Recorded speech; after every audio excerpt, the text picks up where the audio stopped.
Coming up now on Animal Outtakes, recent hurricanes have left a lot of debris throughout the state, and wildlife rehabbers are working overtime to save animals from all the garbage.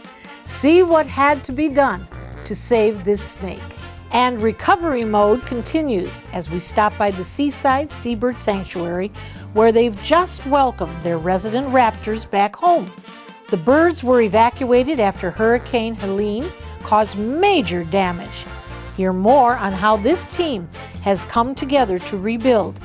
And later in the show, loafing along the shore of Anna Maria Island, we tag along for a shorebird survey to see who's calling one of the local beaches home for the holidays. This and much more straight ahead on Animal Outtakes.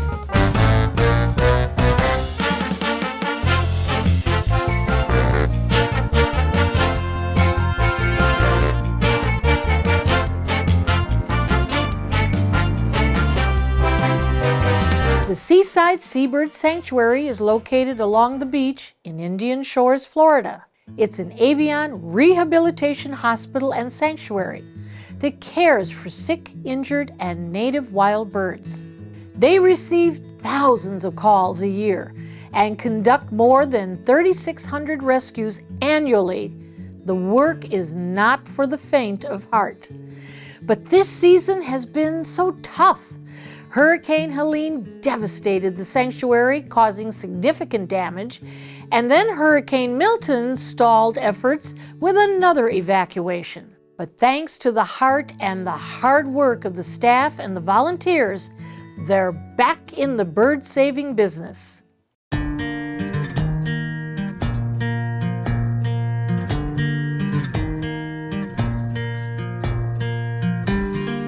The last couple months have been quite interesting for us.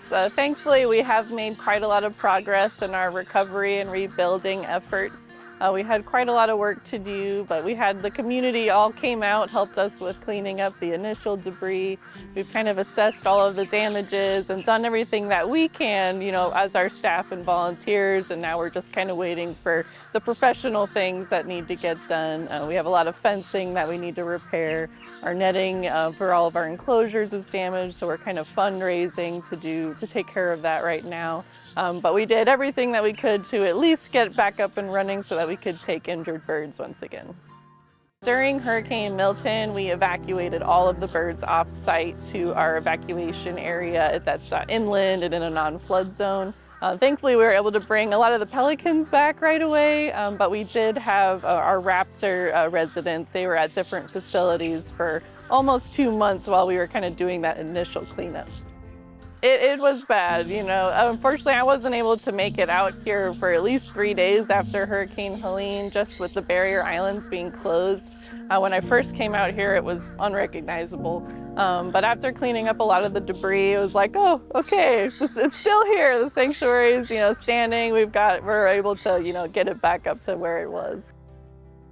There's such a great need for the wildlife in our area. Pinellas County is one of the most densely populated counties in the Tampa Bay area, but we also have so much wildlife. We have so much wildlife that migrate and use this area as an important stopover on their migration. So when people and wildlife mix, unfortunately, that does lead to injuries, and that's why we're here. All of the birds that are in the enclosures that the public can visit, they're all permanently injured in some way. So they all arrived as rehab patients, but unfortunately were not able to be released. All of our rehabilitation patients are kind of hidden behind the scenes so that they don't get used to humans, and we want to get them back out into the wild where they belong. Seasonally, we have changes. During baby season, we can admit anywhere from 15 to 40 birds in one day. And then, if we have like a red tide event or something like that, that can really increase our intakes. But we generally see about 3,000 to 3,500 birds every year. So quite a lot. This time of year, we start to see a lot more young seabirds. So we'll start to see a lot of young pelicans, terns, and some of those migrating shorebirds. And unfortunately, the young ones, they're still kind of learning the ropes. So a lot of times we get ones that are just struggling to feed themselves. And when you combine that with people trying out fishing. The birds are going to go to those fishermen and try to get what's on their line, and then they become injured that way. At least between 100 to 200 birds every year, just from the Skyway, and that doesn't include birds that are in the surrounding areas. Unfortunately, the Skyway is surrounded by 4 different nesting rookeries, and so those areas have birds that become injured after they fly back to roost from those piers. Overall, our success rate is anywhere between 43 and 50%. It kind of depends on the year and kind of what we saw. For birds from the Skyway specifically, we have a 76% success rate, which is great. But yeah, it really just kind of depends on the year. Sometimes events will, unfortunately result in higher mortality, but we always work hard to get as many as we can back out. We are a nonprofit organization. There's 9 of us that are on staff, but the majority of our team, our family, is volunteers. So we rely heavily on our volunteers. Seabirds really represent, they've kind of evolved to adapt to every possible niche, and they really are indicator species for the health of our general environment. The oceans are a real indicator for how things are going. So they're important to keep an eye out, but they're also just have such wonderful personalities. Every single patient that comes in is their own, individual. And so we are lucky enough to be able to see that every day, but having a place where people can come visit and kind of get to know their personalities as well, kind of spread that awareness about them and hopefully inspire passion and, have people care about them. So we are still very much actively in our kind of renovations and recovery. So anyone that's willing to volunteer their time, we have a lot of things that we need to get done here on the property. And then as we start to accept more injured birds, we'll need more help in our hospital as well. Any kind of, in-kind donations, towels, laundry detergent, bleach, and financial donations as well will really help us. For how you can help this nonprofit continue to rebuild, go to Seaside Seabird Sanctuary.org. Coming up next on Animal Outtakes, most wouldn't think of garden netting as a threat, but for this green water snake, it was life or death. What this reptile rehabilitator had to do to save this snake's life. And that's next. Looking to get away for a few days, but nervous to leave your furry friend? Leave your worries behind. At Dante's Den, we offer safe and secure boarding options for your dog or cat.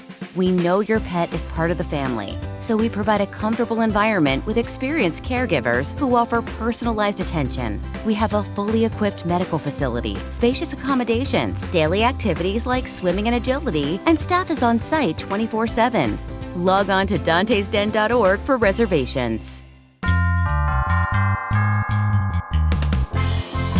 Welcome back. For this segment, we head to Central Florida and catch back up with Kim Titterington. As you may recall, she's known as Swamp Girl and well known in the rescue and rehab community in Florida. This time, she's ready to release a water snake back into the wild. One of the many that's almost died, thanks to garbage left by humans.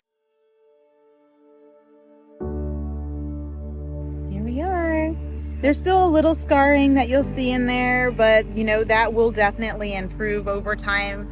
Right now, the most important part is that this little one gets back out to the wild. Today, I have a green water snake that was caught up in netting.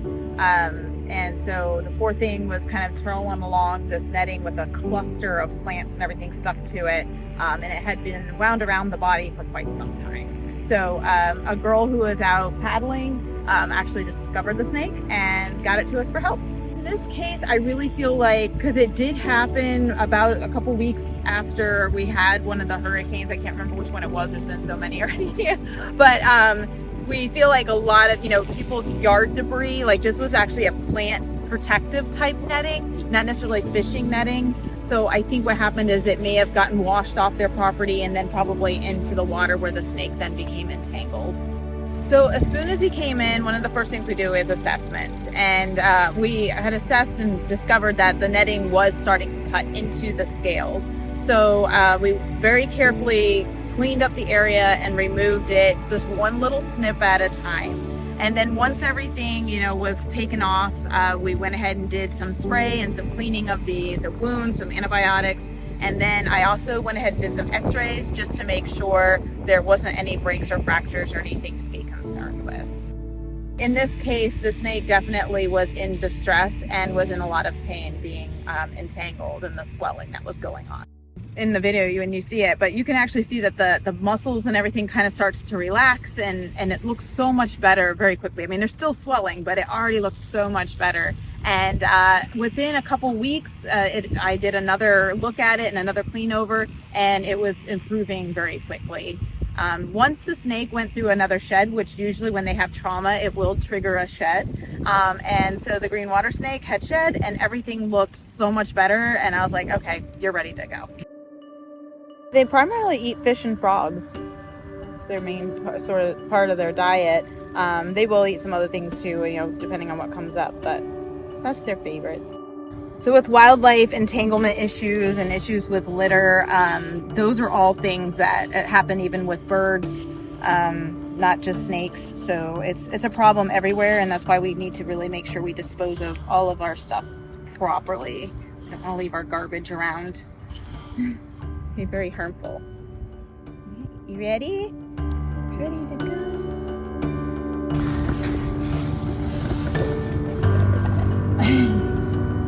Yep. Just slither her past them.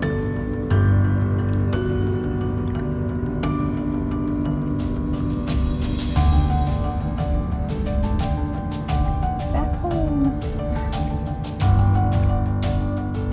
So right now, what she's doing is she's drinking some water. So she found a little puddle of water and she's drinking. So they'll actually use kind of a sucking motion to help bring the water up. It's kind of cool. Yeah, people don't get to see snakes drinking every day. So yeah, they're beautiful, beautiful animals. I can kind of see where at an untrained eye that someone might say, oh, that's a water moccasin, but these guys, they've got the freckling and the little bands, the green base.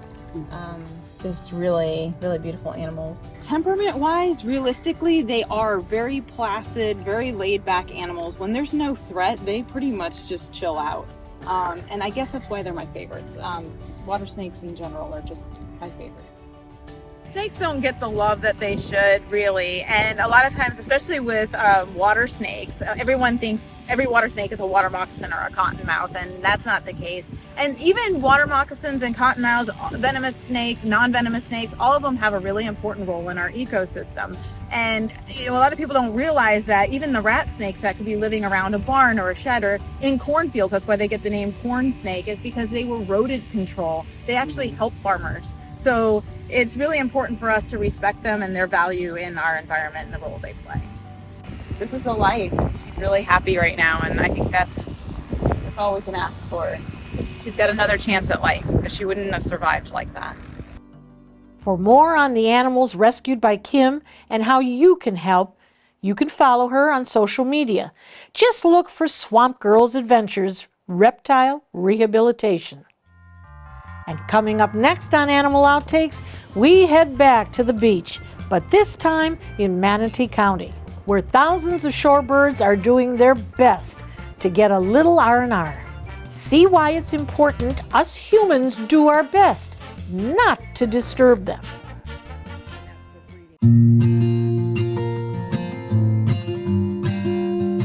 In this week's Outdoor Classroom segment, we're learning about shorebirds. In particular, the ones who spend time on beaches in Manatee County. Any given day, you may find thousands of these birds resting or feeding along the shoreline, with several unique species making their appearance at different times of the year. The Anna Maria Island Turtle Watch and Shorebird Monitoring Group does monthly surveys, with the results helping biologists and researchers to keep an eye on the health of our environment. From black skimmers to least terns to a variety of gulls, and the list goes on and on. And that's what makes it so interesting for volunteers like Kathy. So this is Manatee Public Beach, that's where we're entering, and it is on Holmes Beach in Anna Maria Island. And we're gonna head north because there are some flocks of birds that I thought you might want to see.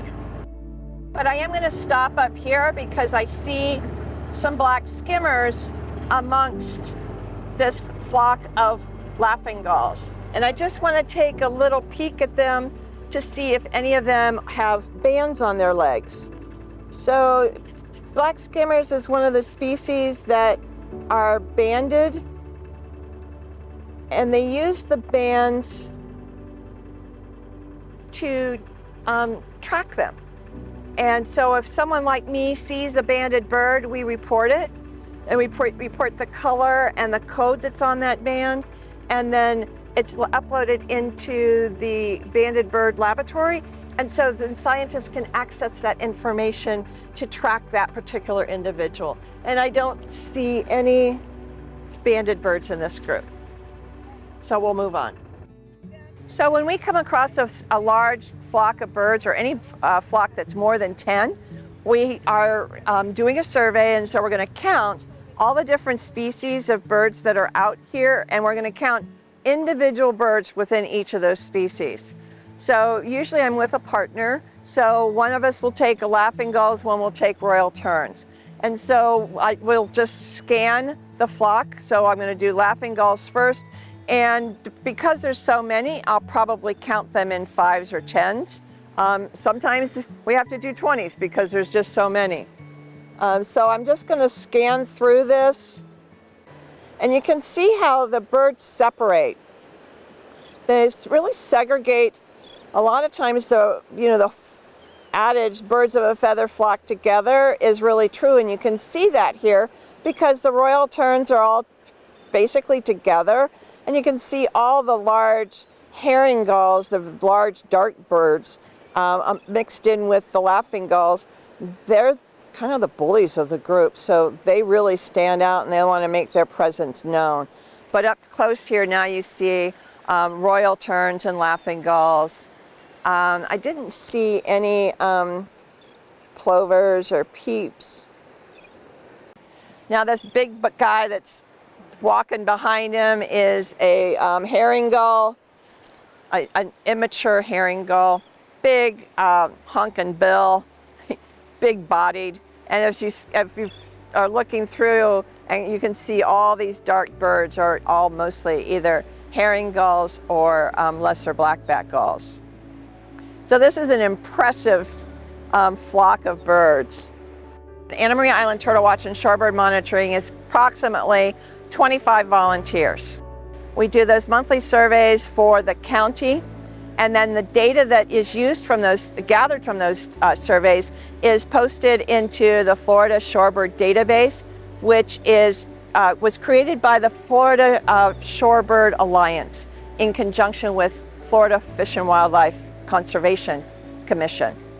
And so that database is used by biologists, by city planners. The county data is sent to county planners. They use the data for helping with projects along the beach, as well as to understand where large flocks of birds congregate in preparation for beach renourishment projects.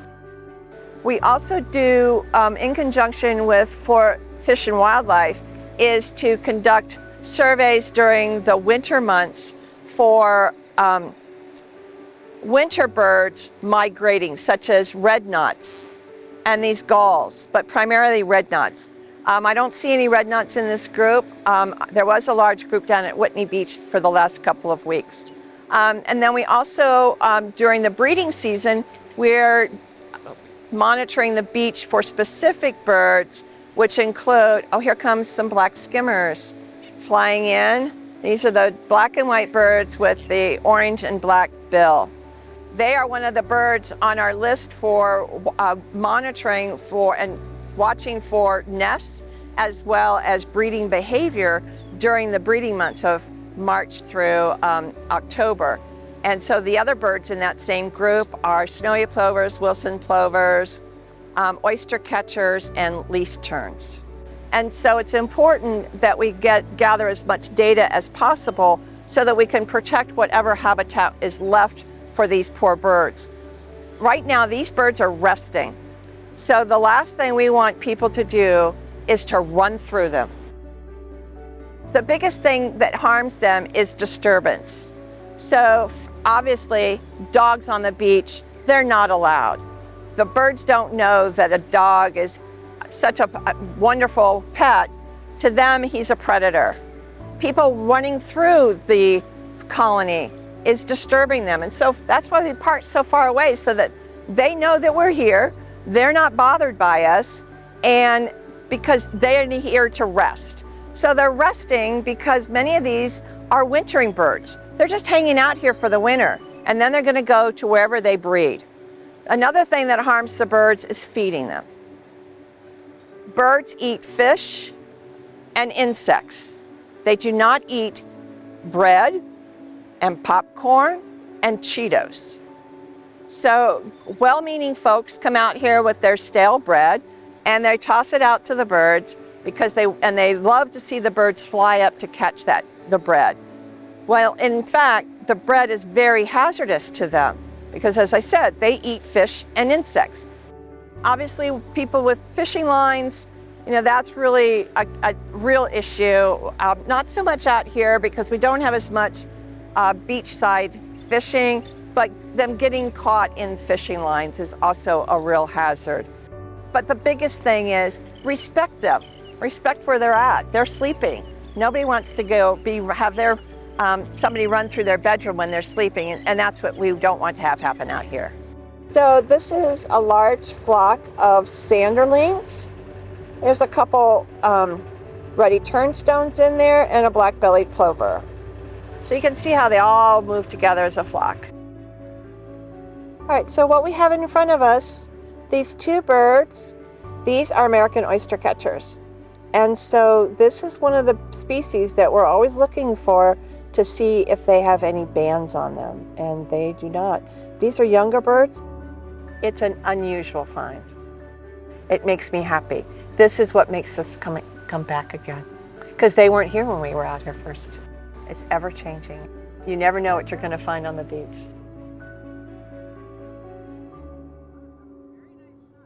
If you would like to learn more about these monthly surveys or how you can help shorebirds like the ones you saw in our segment, log on to islandturtlewatch.com.